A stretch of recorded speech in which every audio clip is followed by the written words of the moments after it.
नमस्कार दोस्तों, मैं परम स्टडी चैनल से परमेश्वर पांडे। आज बहुत ही मोस्ट इम्पॉर्टेंट गणित सेक्शन के 12 एमसीक्यू। दोस्तों, गणित सेक्शन के 12 एमसीक्यू मल्टीपल चॉइस क्वेश्चंस लेकर के आया हूं, जो कि बहुत इम्पॉर्टेंट है। UP TET, C TET, H TET, REET और जितने भी टेट एग्ज़ाम्स हैं, यह सभी के लिए अत्यंत ही आवश्यक है दोस्तों, इसकी जानकारी होना। और दोस्तों, आप मेरे चैनल पर नए हैं तो मैं आपसे कहना चाहूँगा कि आप मेरे चैनल को सब्सक्राइब कर दीजिए, क्योंकि मैं इस प्रकार के क्वेश्चंस हमेशा लेकर के आता रहता हूँ, प्रत्येक दिन लेकर के आता रहता हूँ, तो आपको समय से नोटिफिकेशन प्राप्त हो जाएगा दोस्तों।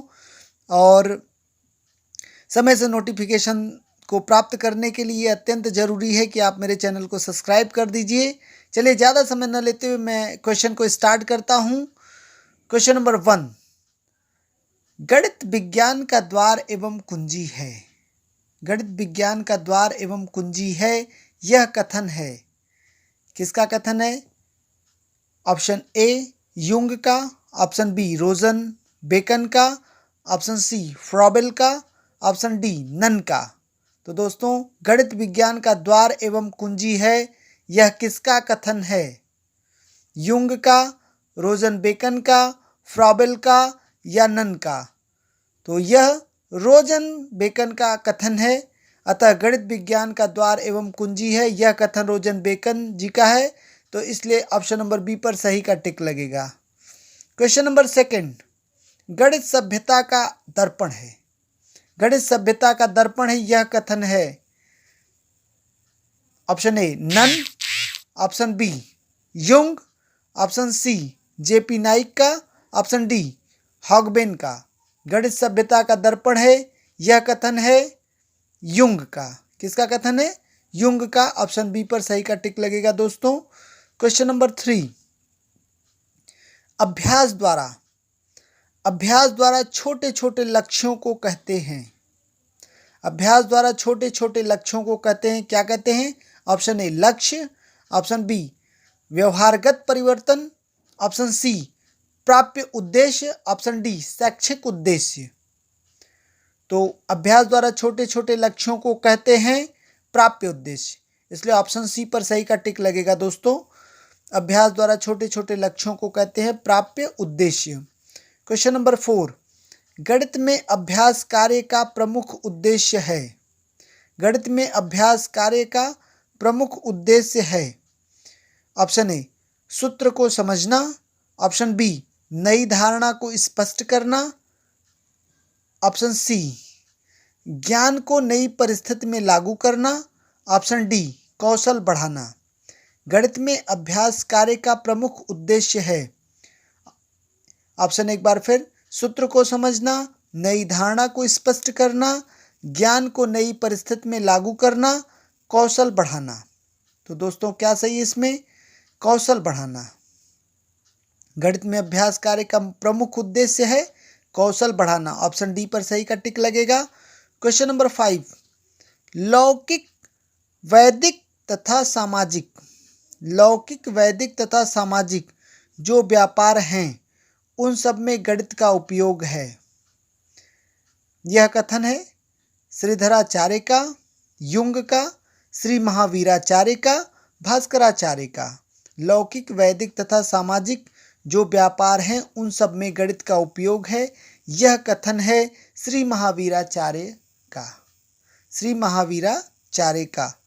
क्वेश्चन नंबर 6, यदि समस्त विज्ञानों में से गणित को हटा दिया जाए तो उपयोगिता शून्य हो जाएगी। यदि समस्त विज्ञानों में से गणित को हटा दिया जाए तो उपयोगिता शून्य हो जाएगी, कथन है। ऑप्शन ए मॉन्टेसरी का, ऑप्शन बी नन का, ऑप्शन सी पेस्टोलॉजी का, ऑप्शन डी युंग का। तो दोस्तों, यह किसका कथन है कि यदि समस्त विज्ञानों में से गणित को हटा दिया जाए तो उपयोगिता शून्य हो जाएगी? मॉन्टेसरी का, नन का, पेस्टोलॉजी का या युंग का? यह कथन है दोस्तों युंग का, इसलिए ऑप्शन डी पर सही का टिक लगेगा। और आप मेरे चैनल पर नए हैं तो प्लीज़ चैनल को सब्सक्राइब कर दीजिए। और क्वेश्चन नंबर 7, विद्यार्थी गणित में त्रुटि का पता लगाकर उसे ठीक कर सकते हैं। विद्यार्थी गणित में त्रुटि का पता लगाकर उसे ठीक कर सकते हैं। किसके द्वारा ठीक कर सकते हैं? ऑप्शन ए ज्ञान, ऑप्शन बी अवबोध, ऑप्शन सी ज्ञानोपयोग, ऑप्शन डी कौशल। तो दोस्तों विद्यार्थी गणित में त्रुटि का पता लगाकर उसे ठीक कर सकते हैं ज्ञान द्वारा। किसके द्वारा? ज्ञान द्वारा। ऑप्शन ए पर सही का टिक लगेगा। क्वेश्चन नंबर 8, रेखा गणितीय आकृतियों के शिक्षण में, रेखा गणितीय आकृतियों के शिक्षण में सर्वप्रथम प्राप्य उद्देश्य होता है ज्ञानात्मक, ऑप्शन बी अवबोधात्मक, ऑप्शन सी अनुप्रयोगात्मक, ऑप्शन डी कौशलात्मक। तो रेखा गणितीय आकृतियों के शिक्षण में सर्वप्रथम प्राप्य उद्देश्य होता है ज्ञानात्मक, अवबोधात्मक, अनुप्रयोगात्मक या कौशलात्मक। तो इसका सही आंसर होगा कौशलात्मक, कौशलात्मक। ऑप्शन डी पर सही का टिक लगेगा। क्वेश्चन नंबर 9, जिस क्रिया से यह पता लगाया जा सकता है कि बालक गणित के किस क्षेत्र में कमजोरी रखता है वह क्रिया कहलाती है। लिखित कार्य, मौखिक कार्य, निदानात्मक कार्य, उपचारात्मक कार्य। जिस क्रिया से यह पता लगाया जा सकता है कि बालक गणित के किस क्षेत्र में कमजोरी रखता है वह क्रिया कहलाती है निदानात्मक कार्य। ऑप्शन सी पर सही का टिक लगेगा दोस्तों, निदानात्मक कार्य। क्वेश्चन नंबर 10, नैदानिक परीक्षण की आवश्यकता होती है।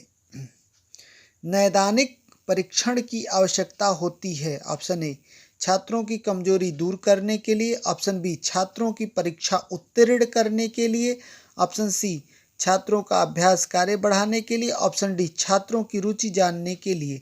नैदानिक परीक्षण की आवश्यकता होती है छात्रों की कमजोरी दूर करने के लिए। छात्रों की कमजोरी दूर करने के लिए नैदानिक परीक्षण की आवश्यकता होती है।